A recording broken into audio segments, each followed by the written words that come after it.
La doctora Alicia Abernau, por favor, del Complejo Hospitalario de Mérida, coordinadora de la Unidad de Asma Grave, que nos presenta su propuesta sobre cambios clínicos y biomarcadores en el tratamiento con inmunoterapia en pacientes con asma alérgica. Hola.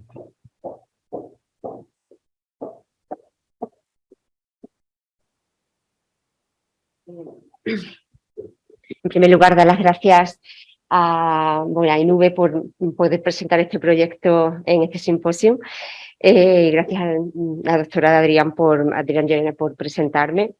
Bueno, voy a presentar un proyecto, es un proyecto independiente en el que llevamos trabajando unos años y el título es Biomarcadores en vía aérea en asma no controlado en niños. Bueno, no tenemos conflicto de intereses. Este va a ser el esquema que voy a seguir la presentación y comenzamos con una introducción haciendo un breve recuerdo de que el asma es una de las enfermedades, según la OMS, una de las enfermedades crónicas no transmisibles más importantes a nivel mundial, que conlleva una alta carga del sistema sanitario y una alta discapacidad para el paciente, incluso, bueno, más incluso que el cáncer de mama o la diabetes. Y bueno, a día de hoy estamos metidos, perdón, es que veo que se ve, aquí se ve al menos mal, no sé si...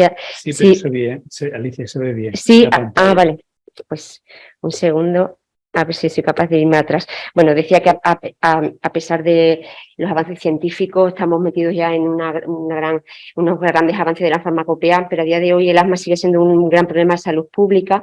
Es la enfermedad crónica más frecuente en el niño y adolescente, supone una alta carga para el sistema sanitario a nivel económico y lo más importante es que a día de hoy no tenemos un biomarcador ideal para medir esta enfermedad. Me he pasado de lo que estoy diciendo, me lo he pasado en diapositivas, pero bueno, no voy a volver para no retrasar más la presentación. A día de hoy contamos a nivel del manejo de esta enfermedad o este síndrome, la función pulmonar, la sintomatología, biomarcadores inflamatorios en vía aérea y biomarcadores moleculares. En esta vía de investigación donde tenemos que seguir avanzando, porque aquí es donde vamos a poder fenotipar y endotipar a los pacientes, porque realmente el asma no es una sola enfermedad, sino que engloba muchos tipos de enfermedad, y con este tipo de biomarcadores moleculares vamos a poder fenotipar, endotipar al paciente, evolucionar, sobre todo para llegar a una medicina personalizada, adecuada para cada paciente. Si solamente utilizamos la función pulmonar y los síntomas clínicos, vamos a tener un diagnóstico infravalorado o sobrevalorado. Realmente es que no sé dónde tengo que darle para pasar la diapositiva. Bueno, vale. Y bueno, necesitamos biomarcadores, las características más importantes para validar un biomarcador, porque sea sensible, específico, que tenga bajo coste, que sea reproducible. ¿Y qué vamos a hacer con esos biomarcadores? Pues bueno, mejorar el diagnóstico, podemos medir la progresión de la enfermedad y podemos, como hemos dicho antes, personalizar el tratamiento. Realmente el asma en la infancia nos va a condicionar mucho la vida futura, porque conlleva muchísimo riesgo para el adolescente y el adulto, y se sabe, hay estudios que demuestran que sobre todo en la fase de estadios moderados graves de la enfermedad hay una disminución progresiva de la función pulmonar que ya se detecta en la infancia, incluso en la vida intrauterina. Bueno, todo en el asma existe siempre un remodelado, hay una inflamación de la vía aérea que conlleva hipertrofia. Con el remodelado llegamos a una hipertrofia de músculo liso, depósito de colágeno, engrosamiento de la membrana basal. Esta imagen es que no se ve, lo siento, estoy un poco acelerada porque veo que las diapositivas no se... Aquí debería de aparecer una imagen que no veo, que no aparece. Bueno, pues simplemente os contaba en la siguiente imagen que era una visual de los tipos de inflamación en vía aérea, y destacar que siempre hay una disrupción del epitelio. Se habla que en el asma puede ser una enfermedad que comienza siempre en el epitelio bronquial, y podemos diferenciar varios tipos de inflamación bronquial, una T2 que está liderada por linfocitos T2 o una no T2. Puede ser eosinofílica o neutrofílica, alérgica o no alérgica. Eso es lo que se contempla en la diapositiva siguiente, que como veis no se ve. El valor clínico de los biomarcadores es alto, podemos medir y monitorizar toda la clínica del paciente y también nos pueden ayudar a predecir la respuesta a tratamientos, sobre todo tratamientos biológicos o con terapia corticoidea inhalada u oral. Esta imagen, bueno, pues menos mal que sí se ve, es un entramado, es muy ilustrativa, es un entramado de todas las células y moléculas que están involucradas en la inflamación en vía aérea. Nos vamos a centrar en TSLP, interleuquina 25, 31 y 33, que la tenéis ahí señalada, que son moléculas que se secretan en el epitelio y empiezan ya a aparecer cuando el epitelio se estimula o con componentes de la contaminación medioambiental, microbioma, virus, bacterias o alergenos. Y nos vamos a fijar también en unos biomarcadores, lo tenemos ahí abajo, que lo podemos medir en sangre periférica, que son la IgE total, la periostina, la eosinofilia y la neutrofilia. Todo el resto de moléculas suponen que pueden ser dianas terapéuticas para tratamientos, sobre todo tratamientos biológicos. Destacar aquí que la TSLP es una proteína secretada por el epitelio y que realmente está muy relacionada con la gravedad del asma, con el remodelado y con la alteración de la función barrera del epitelio. Una breve mención de la periostina, que es una proteína de la matriz extracelular, que bueno, principalmente tiene una función estructural, participa en la regeneración del epitelio, en la fibrogénesis y la angiogénesis, y existen estudios que demuestran que un déficit de periostina puede estar también relacionada con una inflamación neutrofílica en vía aérea con disminución de la reparación, de la capacidad de reparación del tejido, con la disminución de las fibras de colágeno y de la elasticidad. En vía aérea está considerada esta proteína como un biomarcador de la variante del asma T2 alta y es un biomarcador que ya está demostrado que es reproducible y se utiliza en adultos con asma. La Guía Española de Manejo del Asma lo cataloga como un biomarcador útil, pero a día de hoy no lo utilizamos en la práctica clínica habitual. Bibliografía.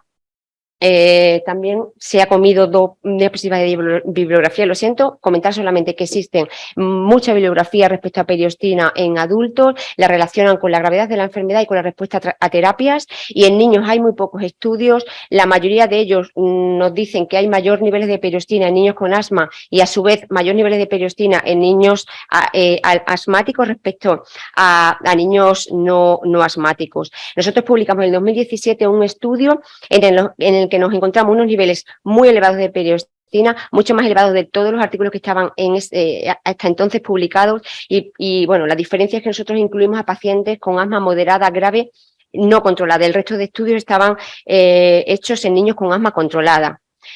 Sigo por aquí. Bueno, aquí simplemente he entablado un poco los estudios que tenemos hasta ahora en niños con biomarcadores. Un breve repaso al estudio publicado en el 2017, un estudio descriptivo prospectivo realizado en el Hospital Materno Infantil de Badajoz. Incluimos a 50 niños con asma no controlada, un seguimiento prospectivo a lo largo de un año, y nos encontramos unos niveles de periostina, como he comentado antes, muy elevados, que como veis también se comen los datos la diapositiva, lo siento, aparecen alrededor de 900 nanogramos por mililitro, que como he comentado antes no estaba publicado en ningún estudio previo. Señalar que eran pacientes con asma no controlada y con un tratamiento no adecuado que llevaban a la consulta. Y bueno, la medición se hizo por el kit de Lisa, siempre bueno, con una forma adecuada. Este estudio se publicó en el 2017, también se encontró un aumento significativo de niveles de periostina a lo largo del aumento de la edad del paciente. También son datos que se han reproducido en otro artículo. Y bueno, como nos pareció unos resultados interesantes, seguimos en esta misma línea de investigación, hicimos una medición de periostina en niños sanos, podían ser atópicos o no atópicos, pero sin asma, y también hicimos una medición de periostina una vez que hicimos un manejo adecuado de esos pacientes durante un año. Y bueno, nos encontramos unos datos muy bonitos, porque no los vais a ver aquí, lo siento, pero bueno, cayeron significativamente los niveles de periostina a 64 nanogramos por mililitro, una diferencia bastante significativa, y los niveles a niños sin asma eran similares a los publicados en otros artículos, en torno a unos 50 nanogramos por mililitro, que también había diferencias significativas con los asmáticos. Todos los niños estaban controlados, solamente nos quedaron un 6%, que eran 3 niños con un asma neutrofílica, exposición a humo de tabaco y un asma no alérgica, que se mantuvieron no controlados, pero el resto estaban con control del asma. Esta es una tabla en que hacemos una diferencia de la primera y última visita, diferencias que son significativas en la clínica, en los niveles de eosinofilia y periostina, y la disminución de uso de corticoides orales, al mismo tiempo que aumentó, la calidad de vida.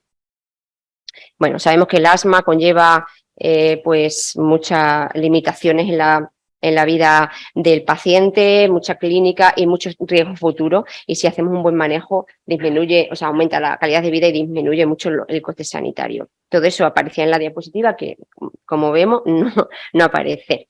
Como hipótesis, la periostina está elevado en estadios de inflamación crónica en el asma. Puede ser utilizado como biomarcador de progresión de la enfermedad y como respuesta a tratamiento. Existen otros factores, por supuesto, epigenéticos o exposición al tabaco que no están relacionados con la periostina, y podemos monitorizar la enfermedad, podemos caracterizar fenotipos de asma y monitorizar la respuesta a tratamiento. Nos quedan muchos estudios para llevarlo a la práctica clínica habitual, sobre todo puntos de corte que no existen.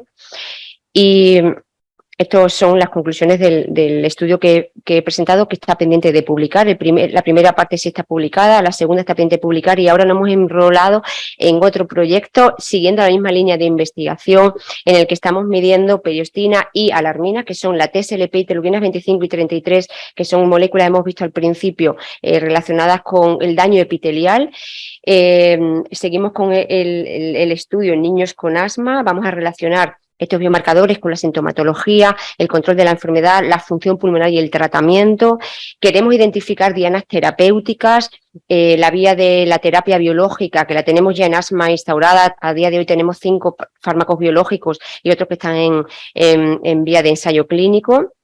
Y llegar así pues a una medicina personalizada, porque realmente hemos dicho antes, he nombrado antes que el asma no es una enfermedad, es un síndrome que engloba en muchos tipos, fenotipos, endotipos, incluso genotipos de asma, y tenemos que afinar un poquito en el tratamiento.